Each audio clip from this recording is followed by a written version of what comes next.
Hello. Yeah, I'm right here. Hello, everyone. Welcome to yet another episode of the Think and Reimagine podcast. I am Nifemi Oguntoye. It's good to have you join us again. All right, so today we're talking about something quite interesting, and I'm also Yes. quite excited about this one because of the faces I'm looking at right now. You can hear Dr. Amal's voice already. We're looking at the issue of imposter syndrome, or what some call Yes. uh, perceived fraudulence. Interesting, Dr. Amma. It is. It's a very interesting topic. I've always been fascinated by imposter syndrome because although it's not recognized as a medical condition, it is an internal experience that we have. And, research shows that women probably express it more than men, but everybody has gone through a case of imposter syndrome. And in all truth, imposter syndrome is when you doubt yourself, when you don't believe that you actually are capable of what you are doing. And so you get this thing that, oh, somebody's going to find out that I really am a fraud, or I really am not up to snuff. And the reality is it's internal. It's this internal dialogue that you have within yourself. And it's one that can be mitigated, but at the same time, there's skills and strategies that you can use. But there's some families where it's a little bit more prevalent because of personalities, the gene pool, all of those things. But I am fascinated by this topic, and I'm so glad that we have a wonderful panel. And I think it would be very interesting for us to talk about imposter Absolutely. syndrome. I mean, we've all felt it. I felt it, perhaps not to the degree that I do now, but I do sometimes have to ask myself, are you sure? But that moment is not because I don't have the skill set or the ability to do it. It's just, when you have to take those big steps, you have to sort of stop. But in all reality, imposter syndrome is a little bit more, it's a little bit more nuanced when you start looking at things like perfection and superwoman, which is such a nasty thing to say for a woman, or she's been a superwoman, but people use that term, but we need to be careful of the language that you use. But I'm fascinated and I'm looking forward to hearing what our guests have to say today about this topic. So let's get into it, Nifemi. Absolutely. Like you said, early research in this line primarily focused on accomplished and successful women. But of course, it later became clear that imposter syndrome can affect anyone. As a matter of fact, some studies say anywhere between 9 to 82% of people report having thoughts along these lines at some point. Let's talk to our panel. Amal Hassan is a leading Nigerian technopreneur who earned a Bachelor of Science degree in Business Administration from Bayero University, Kano.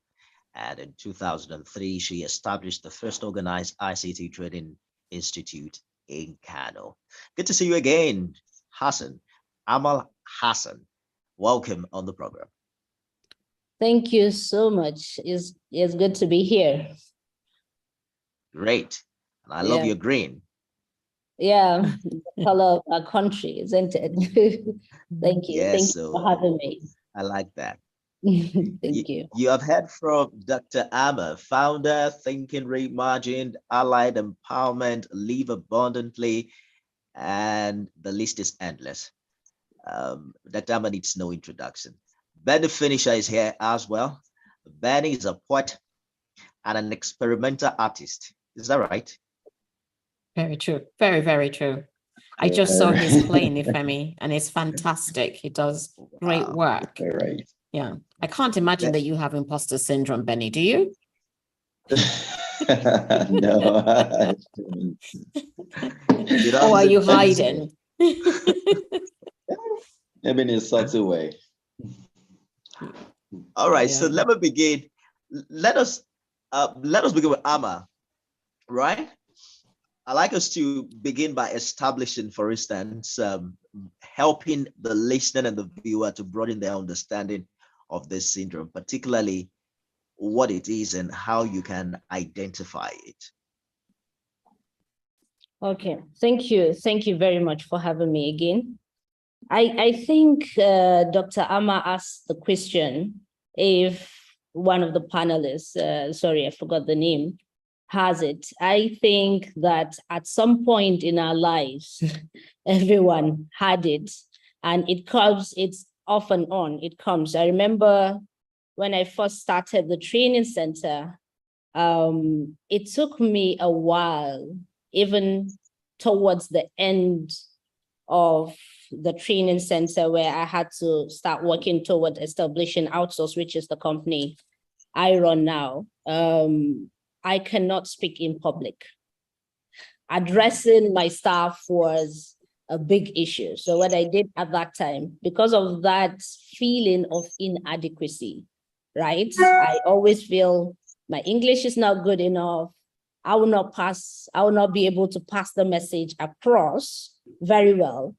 Someone else within the team, I remember that there's a guy that we work together. I always tell him what I want to pass across, and he used to come out and pass the message across. It took me real time and experience to actually overcome it. And one day I was sitting down and I thought of the idea of BPO, and I was researching about India and how I can do this and how I can establish a BPO in Nigeria. And I was talking to someone about it. And the first thing he told me is, Amal, what you're telling me is you're trying to establish a BPO in Nigeria. And of all the people that exist, of all the intelligent people that exist in Nigeria, you're the only person that talks about doing this. Do you understand? So I think the society also helps in promoting imposter syndrome. I remember somebody was asking me when I was telling him about what BPO is, how American companies would outsource a segment of their businesses to a Nigerian company or to countries that are less developed, and all the story about outsource our company. Establishing a BPO. The first thing he told me was, when did you start 419? Do you understand? So I think the society and even the people around you help promote that. First of all, when you're thinking of an idea and you're thinking, this is an idea that can work, there is some chance or a percentage of yourself that doubts that it can happen, right? So you need positive people around you that will think objectively. They shouldn't look at you the way they knew you, because there can be a new you, isn't it? That's People right. are always progressing. And one of the things that always promotes that is people look at you based on the way you were, instead of based on the way you're progressing, right?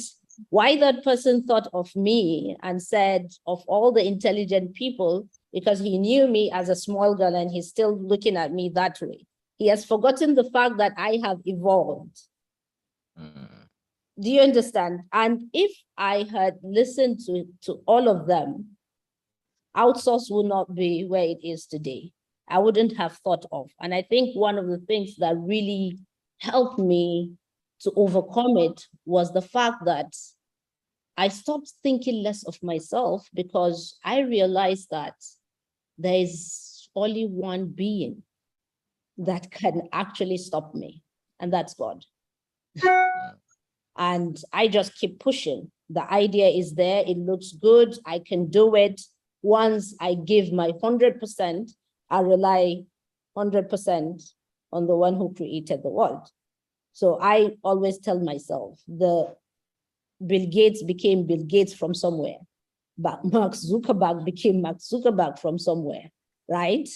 So I can be that if I work so hard and I rely on God to actually help me. So that really removes everything from you. You just keep trying. You just know that no one can stop you. You know, the second thing is the feeling of imperfection is assumed. I don't know how much time I have, but I can continue talking until you stop me. The feeling of imperfection is people see other people as perfect. People believe that they are perfect human being or they're more intelligent human being. But what really helped me was I realized that everybody has their strength and everybody has their weaknesses, right? So nobody is perfect. And my strength can be your weakness, and your weakness can be my strength. I mean, your strength can be my weakness. And that is why that is why in a company you see people collaborating. You have different ideas. That is why they said 2 heads are better than 1, because we all are not perfect. So if you realize and you believe, you come to that realization, nobody is perfect. Indeed. And the third thing is, if you make mistakes, it's okay to make it. It's okay to make mistakes. So when I get up to speak, I'm not thinking of, I'm going to make grammatical errors, or people are not going to buy into the idea that I even make mistakes sometimes deliberately, because I want to show people I really don't care, if I make mistakes, because I'm not perfect. And I always tell my teams, you guys are so much better than me. I'm not as intelligent as you, because when you are, you founder, when you're leading a team, they always look at you as, somebody that is perfect. So I always show them that I'm not perfect, so that it can promote them, and it can get them to think of their weaknesses and promote their strength. All right. The human being. So let me try to stop you now, because you seem quite passionate about this, and I know that you can keep talking. I mean, you have a lot to tell us. Yeah. However, I heard you say that there was a time when you could not speak to your staff members. Yes. I'm going to come back to you after speaking to someone else about whether it was a function of capacity and ability to address them, or it was just born out of the fear or the feeling of your inability to make it happen. But Dr. Amal, I'd like you to speak to the thin line between objective criticism of one's capacity and the imposter syndrome, because I've also seen many people who are so full and proud of themselves, but it's just that when you see their work, you can tell that it needs a lot of work. So how do you know when this is you being too hard on yourself, or this is you telling yourself the truth? So here's the thing about imposter syndrome. It's internal. It's an internal thing that occurs within you. Many people suffer from imposter syndrome and cannot speak about it. And so they internalize it, because it's a sense of, I don't want to use the word inadequacy, but it's a sense of, I don't deserve what's coming. I don't know if I really am capable, or if they do something, well, it's like, are you sure I did it? I'm sure there's something that's not quite there together in it. It's really this belief that you don't deserve what you're achieving, or you're not capable of achieving something, or you are not the person who has done something, or you just can't do it. Even though you have all of the skills, all of the education, you question yourself. So it's an internal dialogue.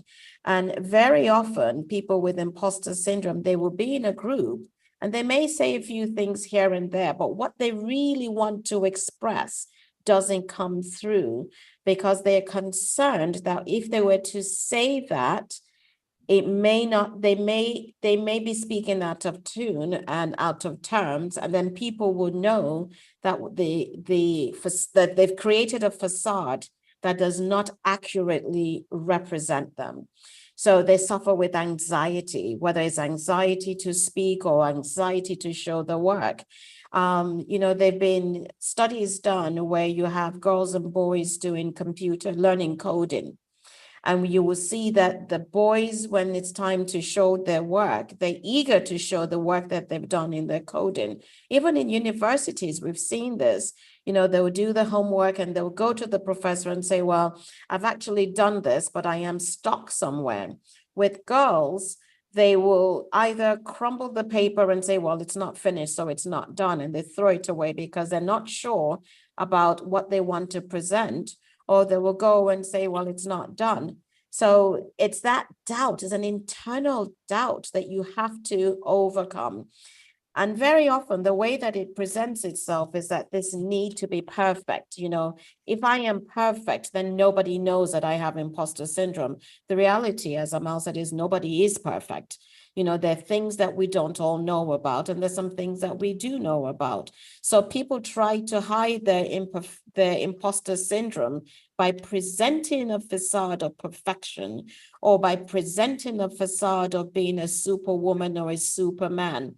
But underneath that, the inadequacies are there, which is what you were speaking about, Nifemi. So you look at it and you say, well, everything looks so well put together. If you were to come to know them, you will realize that they've got some things that they were dealing with. There's a bit of social anxiety. There are other factors underneath it that come through. And then you have those who want to work on their own independently, the soloists. I can do this on my own. I don't want to be part of a team. Again, they may have this imposter syndrome. So by working independently, nobody knows where the gaps are. Nobody can question them. They give you what they've done, and then you realize, oops, there are gaps here. Rather than, I'm struggling with this, but it is not an expression of what I can or cannot do. It's not about your ability. It's about being confident to say, this is where I need some help. This is what I'm concerned about. Going out and speaking, Amal was very honest. She'll have somebody else speak on her behalf. She knew exactly what she wanted to transmit to others. Yeah, I want them to know this, that, and the other, but I'm not comfortable within me. I don't know that I can do it. The truth of the matter is she can do it. She's doing it right now on a live LinkedIn. So she's built that muscle where she knows that is my doubt, and I can come forward, and I don't need to be afraid with what I am presenting. I own this knowledge. I own this expertise, and I can express myself. And speaking of experts, there are those who, they're speaking and you think everything is perfectly said, and then you realize, oh, well, what you're saying really doesn't make any sense. Sometimes they're hiding their imposter. I don't know, Amal is laughing. They're hiding their imposter syndrome, because how else do you present yourself if you're not fully in ownership of what you own and your skill set? So, it's a very interesting thing, imposter syndrome. But if you can get people to have the confidence to be able to admit that they're dealing with that feeling, that anxiety, that awkwardness that comes up where they're doubting that they are capable of doing something or achieving something, it makes a difference. I know men who are dealing with imposter syndrome, but I promise you, when you see them, they put up a bold, oh, I'm the expert, I can do this. But privately, they say, oh God, I every day before I open my mouth, I'm thinking 100 things, and I really have to talk myself into it, rather than let me just be myself and say, I know this and I don't know this, and this is what I'm struggling with. So there are things that you can do to help people with imposter syndrome, but I think there has to be an awareness that you have this sensation, this feeling, that you don't, this experience is an experience, an internal experience that people have, where they doubt themselves, where they're afraid that people will think that they're a fraud, that they may be fake, that they're not really in ownership of their own knowledge and skills and abilities. Absolutely. You took that from my mouth. I was almost going to say it's either men don't have imposter syndrome or they are not man enough to acknowledge it. Benny is here. I like to speak to Benny about this. The tendency to always doubt your abilities, a feeling of self-doubt and personal incompetence that persists irrespective of your accomplishments is what this imposter syndrome is actually talking about. So you are a writer. I had one of your one of your poems in our previous episode, and I think it was fantastic when you were talking about it's all about the mind. Is this an experience that you've had, or is this something you've overcome over the years? Yeah, thank you. It's a combination of my experience and hearing other people's experiences. We live in a world where there's certain expectations that they have of you. You hear things like you can't do it because you don't look like this. You are not of this gender. You are not from this place. Who will listen to you if you can't speak this way? And it's surprising that the people that even come up with this so-called rules of engagement or rules of on how you live life, actually trying to make you conform to their own ways. Because by the time you check it, you'll be surprised that some of them you can even do better. So, but once you are suppressed, once your gender is suppressed, once your ability is suppressed, you don't even feel like you're doing anything good in an point. So before you know it, you recall, but you now try to put something in front of you to just as a first start to make it look like, yeah, everything is fine. So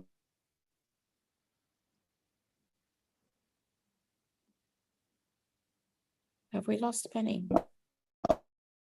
it's really you. Can you hear me?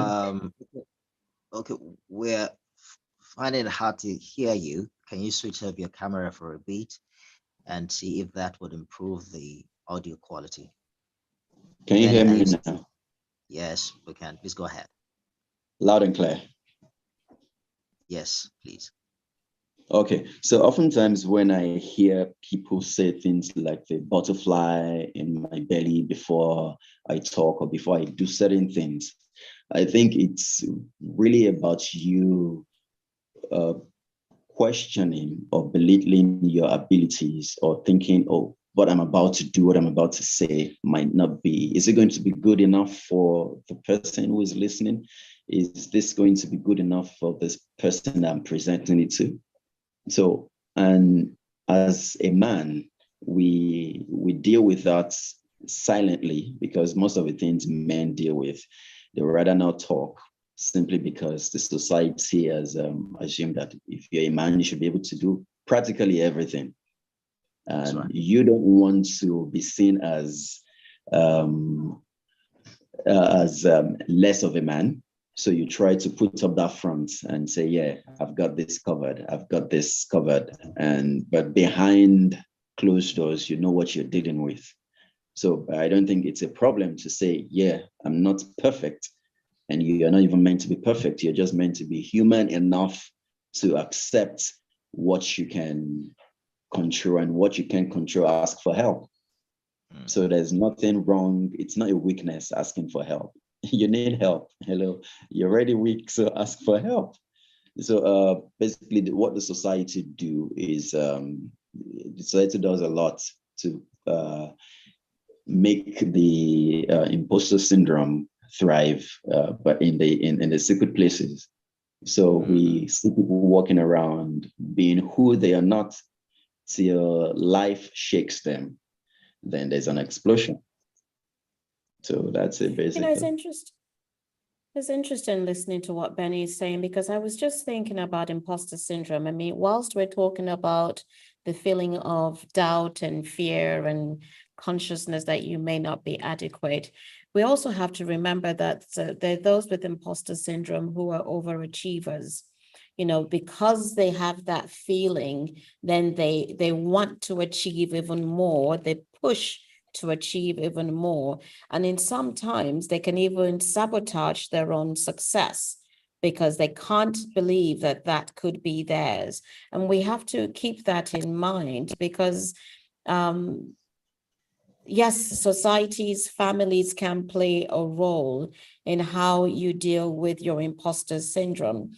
But you as a person, because of the depth of anxiety that you feel at certain times, that anxiousness, that concern, that fear, you can even sabotage the good things that you're doing because of the intensity of that feeling. So it is important for those who have imposter syndrome to be aware of it. You know, you talked about having butterflies in your stomach before you come out because you're in doubt. I, for one, when I go out to speak, I do get butterflies in my stomach. I mean, I think anyone who works with me knows that. But for me, those butterflies, the intensity of the butterflies I get actually tells me if I am ready for what I'm about to do. I actually welcome it because it's a source of energy for me. It really is. The more intense it is, the more I'm about to take off on whatever I'm going to do. When it's mild, it's like, are you sure you're ready? But when it's intense, I use it as the energy to come out on stage or to come to the podcast and just say what I need to say. The moment I open my mouth, it's gone. It is absolutely gone. But I harness it in a different way, but I can see how we can prevent others from speaking. But that is a form of anxiety that I use positively. But I think we should also remember that there are two sides to imposter syndrome. The questioning yourself and pushing yourself to overachieve to the point where it can be detrimental to your health, to the point where it can bring on depression, you know, or I'm not enough, or I'm not adequate, or I'm just so exhausted, nobody sees what I am doing, but yet you are doing things. And we need to sort of come to terms with what is all right and what is sufficient for each of us, and to address the anxiety and the depression that could come with imposter syndrome. Indeed, Dr. Amal, I speak for a living, and I'm amazed when people say the reason why I can't stand up to speak in the group is because of stage fright. And I'm like, come on, I feel the fright every single time I pick the mic to speak. Yes. It's just that I don't remember that it's there when I start talking. So I get exactly what you say, Dr. Amal, that we must be able to face those fears and move on, irrespective of anxieties. I'd like us to begin to speak to what we can do differently. Amal, for instance, the role that bias plays in the imposter syndrome of a thing. Research consistently suggests that while, yes, anyone can experience these feelings, they tend to show up more often in women and people of color. In other words, people who generally have less representation in professional environments. Perhaps you can speak to women who are pioneers in certain fields and industries like yourselves, and the things you have done to be able to overcome this and forge ahead. Well, thank you. Thank you so much. And that's a very good one. I think it's more prominent, yes, in women, and in other societies. We don't have different colors here. We only have one color, so I can only speak to. It's not true.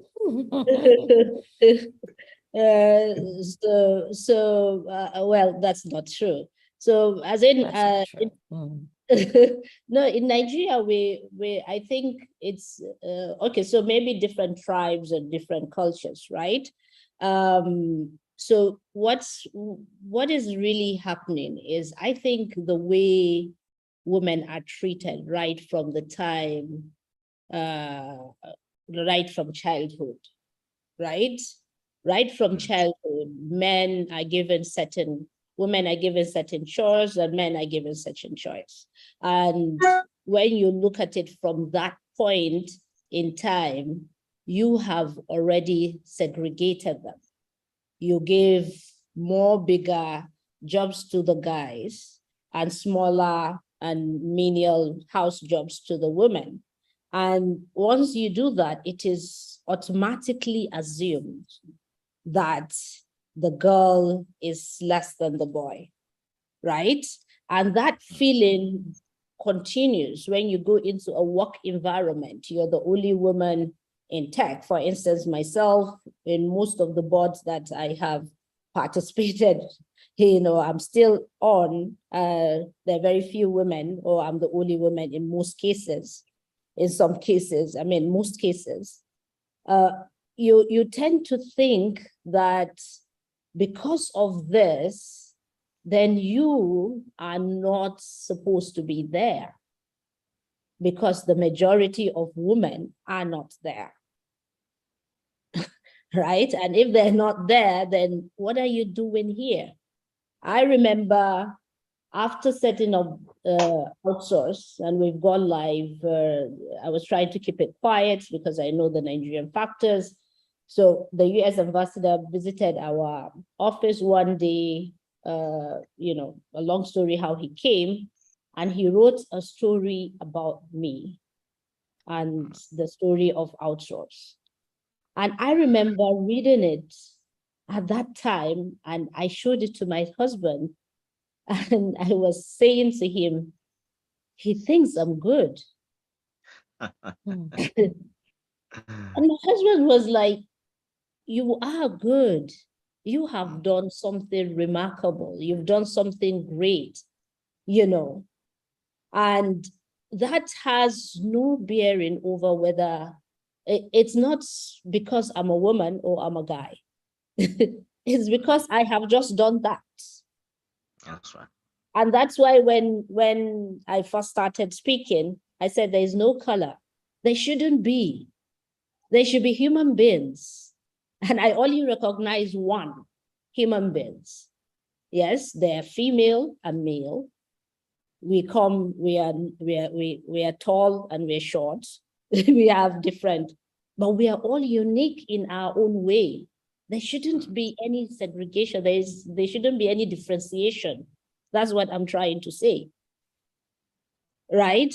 So, and when you're trying to sell, I told you the first time I spoke, I said I was trying to sell an idea to someone. And I remember hearing about a research that says women have less chance, like a percentage, I can't remember what the percentage, of getting investment than men, right? Because it is automatically assumed that we lack capacity to run something big. And investors would rather invest in a guy than actually in a woman. So when I was trying to get investment, and I remember I started the company so many times, and most of the problems I've heard in the beginning, starting and failing, was because my partners at the time, my investors at the time, even though I brought the idea and I have the technical know-how, how we've gotten a whole, we did a lot of a whole research. I did a whole research on how to set up a BPO, to compete with India and all that. In so many cases, they don't believe, they don't listen. This is the way to do it. This is what the research said, the best way to do it. And an investor is saying, no, do it like this. But I'm the expert. This is my idea. I've done the research. How come you're not listening to me? Because this is the best way we can succeed. And so many times I had to start the company over and over again because of this kind of issues. And it all boils down to that, right? people feel you are inadequate. People think you lack the capacity. So even if you have the idea, you can't take the company forward. Even if you did the research, you can't take it to greatness. You're not less than that. So that's why what's like, of all the people, of all the population in Nigeria, of all the intelligent people in Nigeria, you are the only person that thought of doing this here. Because he cannot believe that somebody like me can think, a woman like me can think about doing that. So really, it's very, very challenging to women. And I think we're pushed into having the syndrome because the society treats us like that. And oftentimes you start believing what people are saying. You start believing what people, I started getting the confidence to speak when I told you, when I had the training center, I speak to people one-on-one. But whenever there's a whole team, I will talk to my colleague and I said, Casey, tell them this is what we are trying to address and all that. And he would get up and address it. Why? Because, address them, sorry. Why? Because I believed at that time they would not believe me. Or I would not be able to pass the message across to them the way he will pass the message out. It wouldn't be accepted the way it would have been accepted if it was me, right?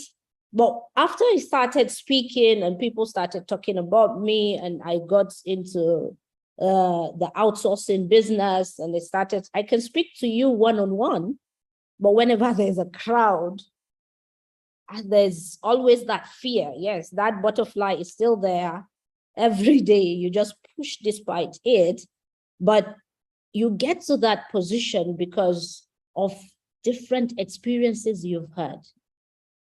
You are less. The entire society pushes you, the way they react to you, the way they talk to you, pushes you. So how do we overcome it? First, you believe. You look at different people that have succeeded. How do they succeed? You're not different from them. We're all human beings. We have our weaknesses, we have our strength. Starting with bringing up children, you have to address them in the same way. You have to address a girl and a boy in the same way. There's no difference. You have to share chores in the same way. I shouldn't be cleaning in the kitchen while he's doing something like gardening outside, taking care of the flowers while I'm washing plates. There should be one. Today you're doing the kitchen, tomorrow you're doing the flowers. So starting from that, it has to change. And then when people, there should be education. I because of my experiences, I've experienced so much of this that I try as much as possible to change that with the people around me. When we are doing promotion, we don't pull. That's why we have more women than men in leadership positions in outsource. We're currently 1,027 employees. We have TLs, supervisors, managers, and all that. The reason why we change the way we recruit is because women do not have confidence to speak. Just like me, I didn't have confidence to speak because I felt people would not know that I have something or would not believe. I know I have it. It's not an issue of incapacity. I know I have what I have, and I don't have certain things. And with what I have, I can succeed with it, right? But I won't be able to say it. I won't be able to explain it because I just believe that they won't believe me. So how we change that in recruitment is we actually do 7 different exams, testing. Interview is the last part of our recruitment, and it just carries 5%. And we found out recruiting more women than men. Wow. When you like, so and then the same thing in leadership position. We don't open positions for interviews. No, it's based on performance, how you're performing and all that. I'll hear something once in a while where a manager is saying, well, she doesn't have the managerial experience.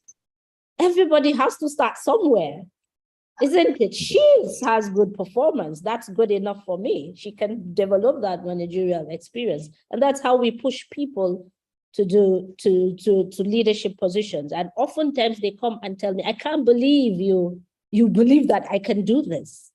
But I always believe that people evolve.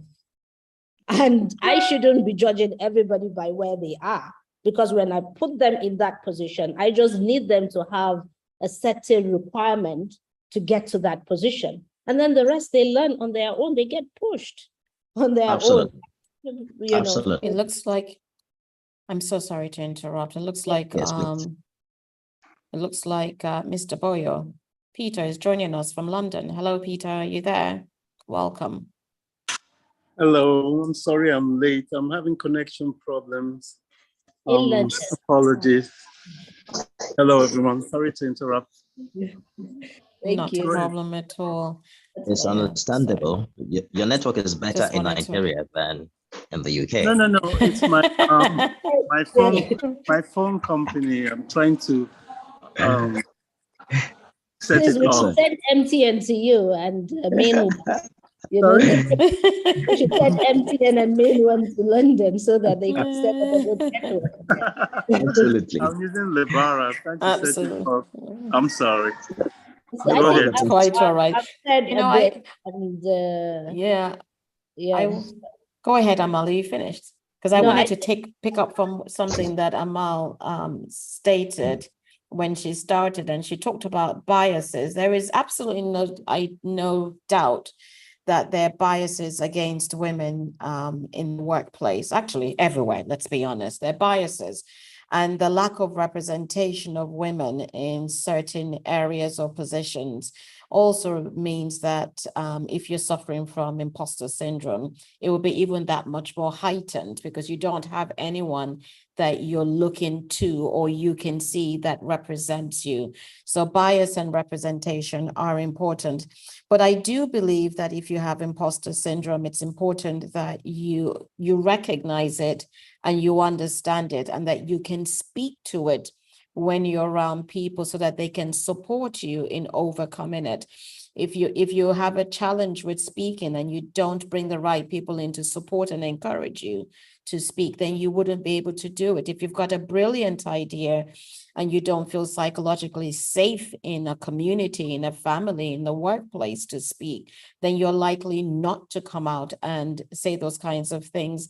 But I do believe that for those who suffer from, or should I say struggle, I don't want to use the word suffer, for those who struggle with imposter syndrome, that celebrating your successes, no matter how small, the fact that you can do something and accomplish it should be celebrated. We all should celebrate the little and the big things. We tend to wait for the big things, but you should celebrate and acknowledge the small things because you start to build the resilience and you start to bring the tempo to acknowledge what you can do.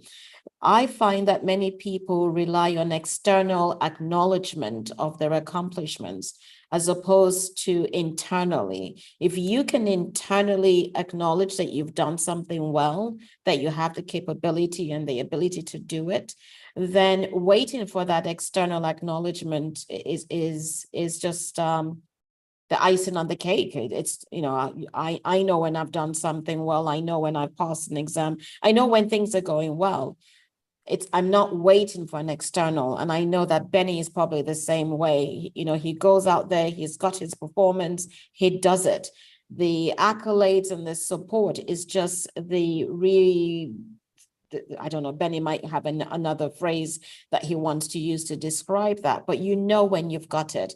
And that comes from an internal barometer that we should develop. And very critical for those who deal with imposter syndrome is to recognize that internal barometer. But I also think that those and all of us actually, with imposter syndrome, it becomes even more vital for you to have self-compassion, compassion for yourself. That is something that we don't talk about very often, you know. And I'm not talking about pity. Forget about pity. Pity is it's an emotion. It's a feeling. All of those things you can talk about. Well, is pity an emotion or a feeling? It's a feeling. I pity myself. But the reality is you should really focus on self-compassion. And to cultivate self-compassion is to recognize that you're doing your best, that you are capable, that you struggle, that you may have failures.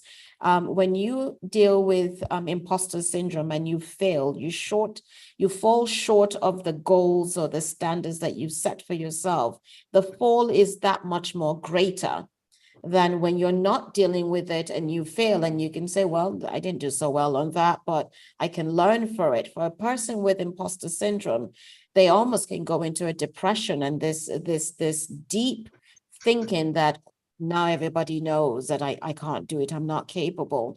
So creating a threshold where you can build resilience and begin to cope with imposter syndrome, I think is very critical. But much of it is an awareness and a sense of compassion and being able to express yourself and talk to others about what you're feeling and to share your failures, but not to see them as failures, but as we said in an earlier podcast, to see failures as opportunities. They're opportunities in when we fail. It's an opportunity to grow, to develop, to improve, to rethink, to find solutions. And that is very simple, very important. And to also accept where we are. We very often do not accept where we are. We're so busy comparing ourselves to others or creating standards that are beyond where we should be attaining at that moment in time.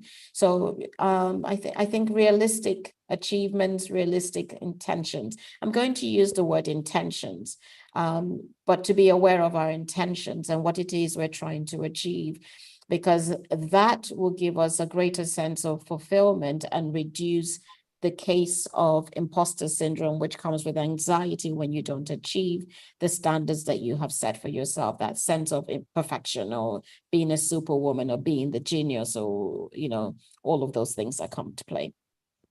Benny, how do you feel when you go on stage? Are you waiting for the accolades, or internally you already know that you've got it? You oftentimes before I get on stage, I give myself the accolade back home before I get on stage. Yeah. So if it doesn't come, so I really don't rely on what comes. But the only thing I rely on is feedbacks. I love feedbacks. I need to know if someone connected with what I just did or said. It doesn't have to be a lot of people, even if it's just one person. That's it for me. So once I get on stage, I'm just reenacting what I've already seen myself do. So, and that's just it for me. So, and at times some feedbacks really hurts, but that doesn't break me. It might hurt, but it shouldn't break. And so I just move on and pick the things that I need to pick to make adjustments, then let it go. That's it. Yeah. So for you, everything comes internally. You're not waiting for the external. Yeah. No, I'm not. Yeah. Well, you know, Peter just joined us. Do you have something you want to say regarding imposter syndrome? Have you ever felt imposter syndrome? Now we're curious.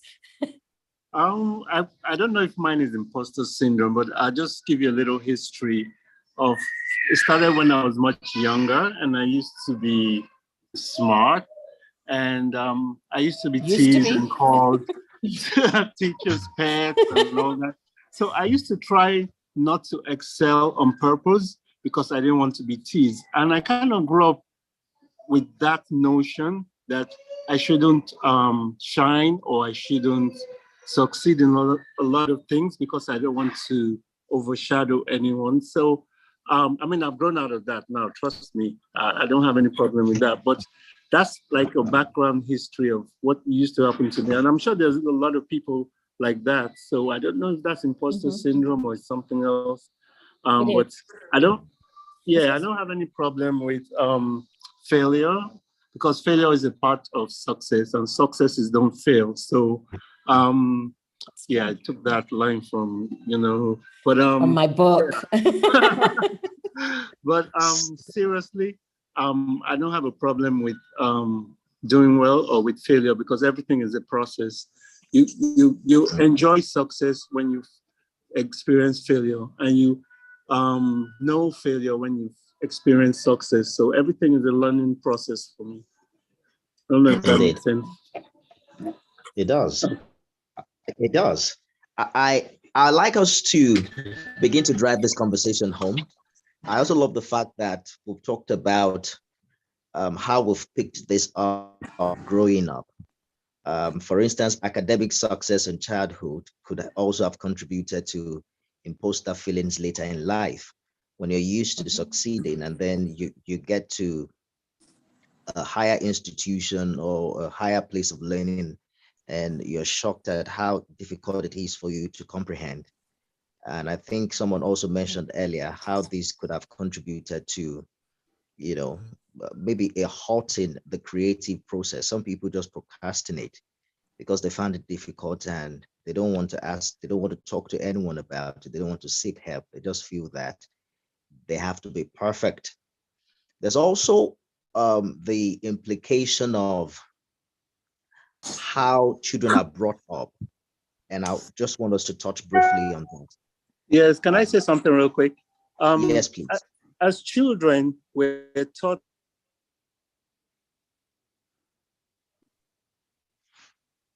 Well, we definitely need to send MTN over there, don't we?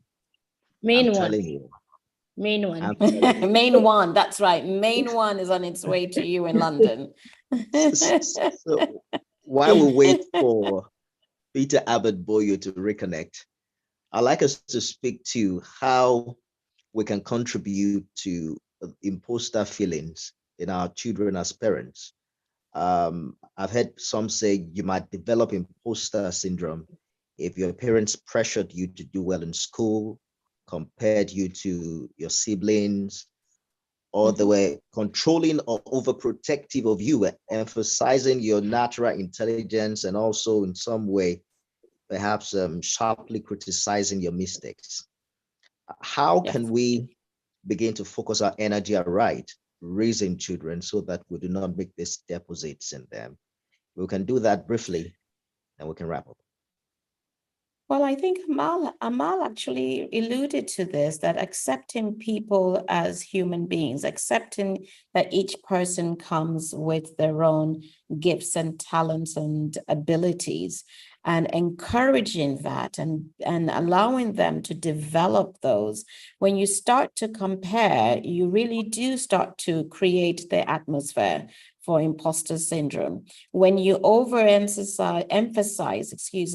the ability of one child versus the other, when you don't take the time to understand or to give children some of the tools or the parameters for them to focus on what they want to do. I have a great concern in Nigeria, because everybody wants their child to be a doctor, a lawyer, and they push certain subjects or certain professions, when you can clearly see that the child's ability lies somewhere else in the arts or in crafts, or you can see it if you pay attention.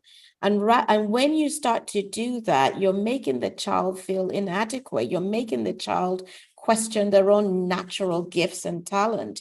We shouldn't do that. We should encourage them and look to see, where do they shine? Where do they thrive? Where is their natural talent? And grow that, because that's how you build confidence. And from there, they're able to go into any setting, whether it's school or work or community, and express themselves and get on with what it is they want to do. But very often, by the time the child is born, the parent already knows what that child's going to be a doctor, that child's going to be. No, let the child be don't compare. And when you're in schools, I think that there should be a diversity in the learning, in the teaching styles, and recognizing that we all learn differently, and also in the instructional, not instructional, in the delivery style, in the types of homework that you give. You know, it shouldn't all be the same style of homework. I think I've shared this story before. When I was in school, you know, very briefly, we were in Nigeria in the 70s, and in secondary school, this teacher had a flower that everybody had to draw. And what I drew was not what he was expecting. And for that, he failed me. And I thought, what is this? Because I didn't draw the. So basically, he will put a flower and then put his own painting of a flower.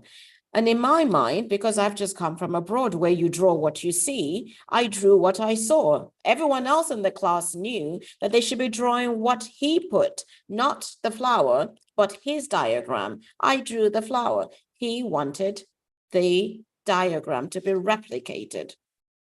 I failed, they passed. I'm very creative. Anybody who knows me knows that. Did it disturb me? No. Did I for a moment doubt that I was not creative?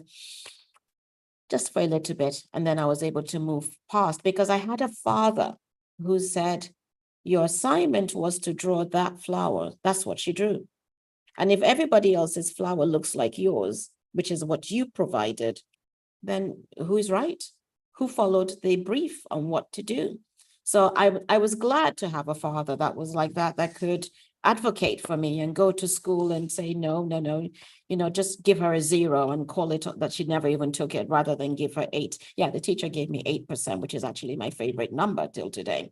So it's those kinds of things. I know Amal is laughing. It's those kinds of things that we do to our children, particularly to our girls, that allow this sense of inadequacy, of doubt, of fear, of comparison to continue to stem. And then they end up in a workplace where they're not sure if they fit in or don't fit in, if they can speak or if they can't speak, if what they say will be valued or not valued, or, am I successful or not successful? And do I deserve the success that I have? Anybody who has any success of any sort should celebrate it and deserves to celebrate it, and it should be celebrated. And families shouldn't just celebrate the child that comes first, second, or third. Celebrate the child who came 15th in the class, because guess what? Maybe that is the best of their ability at that moment, and you never know where they're going to be. That's my thought. Yeah. Absolutely beautiful. Amal. Yeah, I think she has captured almost everything. But what I will add regarding parenting is we always tell our children what to do. So it gives them the impression that they are not adequate to think for themselves. So as they're growing up, we're telling them what to do. Just like Dr. Amal said, you know, you tell them to be lawyers, you tell them to be doctors, to be engineers, but we are not nurturing their capabilities, bringing out, asking them for their ideas when we are talking to them. So when you're talking to a child, we need to change the way we are parenting, especially in Africa. We always dictate to the children. And when you dictate to the children, when you dictate to the teenagers, they grow up waiting for somebody to tell them who they are or what to do. But what we are trying to change now is to ask them for their opinion. This is what I feel is right. What do you think? This is why I think this is not right. What is your thoughts on this? I remember my last child came back and told me that she doesn't like her school and all that, and she was crying. And I was asking her why she doesn't like the school. She mentioned a few things, but one of the things that stood out is she was telling me they don't take her opinion. The school does not listen to her advice. And my aunt was beside her. She was like, they are not taking your advice. You are 13 years old and you're waiting for them. So I I promoted that. And I told her, yes, they need to listen to you. You need to tell them what you feel they're doing that is affecting your learning. You need to speak up. You need to, that was right. So, but I allowed my auntie to go before I told her she was right. She should be able to tell them, to advise them on how to make her do her work better. And I think that's one of the things we need to really change from the onset. We need to allow children to think. Yes, maybe when they're one, you do whatever it is that needs, but as they're growing up, the moment they start speaking, you need to start asking them for their opinion. You need to start asking them if what you're doing, if they have a different perspective. And that way they will not grow up feeling, I need to be told what to do. I need to be told who I am. Because that's really an underlying problem as well. In addition to, I think Dr. Amal captured almost everything that is there, but that's just what I want to add. Thank you. Thank you for sharing that. Benny, are you still there? Let's have your final thought on this. I'm still here. Benny, if you can hear me. Okay, please go ahead. Well, I think I'm going to say, based on how I was raised, I was raised by a father who believes a child should have an opinion. No matter what is going on, you should be able to say something, which I was dealt with for a long time for not speaking and for not. It's surprising to him that what I do right now has to do with speaking and saying so much, and he surprised me at my play last weekend. It was there on Sunday morning. I was shocked. He came all the way, and I'm like, you didn't tell me you were coming. So yeah, I needed to see the last time. Okay, because my first show ever was in 2002. So I'm like, this 20 years later, I say, I have to see. I saw the first, I have to see this one. So he didn't tell me. It was very, very surreal, and I appreciated that. But he's of the opinion that he should be able to speak up. Even if he has an opinion, I should have mine too, and just reach an agreement and understand why something is being done, and what you need to understand why I did what I did, and not just feel, or because an elder says this, you should accept it as this. But then he told me you have to find ways to communicate that so it doesn't come out disrespectful. It doesn't come out as you knowing more than the person, because we live in a society, a culture where you don't talk back to your elders. There's a difference between talking back and talking with and sharing your opinion or airing your opinion. So yeah, so it has never been a problem. And I've been in a situation where now younger people, toddlers and adolescents are very outspoken. So they tend to share their opinions and say things how they see it and how they want it. And we are not supposed to see it as being disrespectful. We should see it as that they also have brains. So they need to use that brain. They are not robots. So even if you have a pet in the house, when the pets behave somehow, how much more human being? You need to understand why this person is doing this and meet the person at the person's level and try to help. So that's just it, basically. Thank you, Well, I Benny. am going to say this as we get ready to wrap up. It is very important with imposter syndrome, and for any other condition that people might be dealing with, is that we must acknowledge people as human beings. We must acknowledge the inherent worth that what people are, what they bring to the table. And as I said earlier, it's really important for us to be realistic in the intentions. I'm not using the word standards or goals, but I'm using the word intentions that we set forth for ourselves, so that we can have measures of success that we recognize internally without waiting for an external acknowledgement of what we can and have done, and we should celebrate our wins. When we succeed, we should celebrate it so that we own it rather than waiting for others to acknowledge it.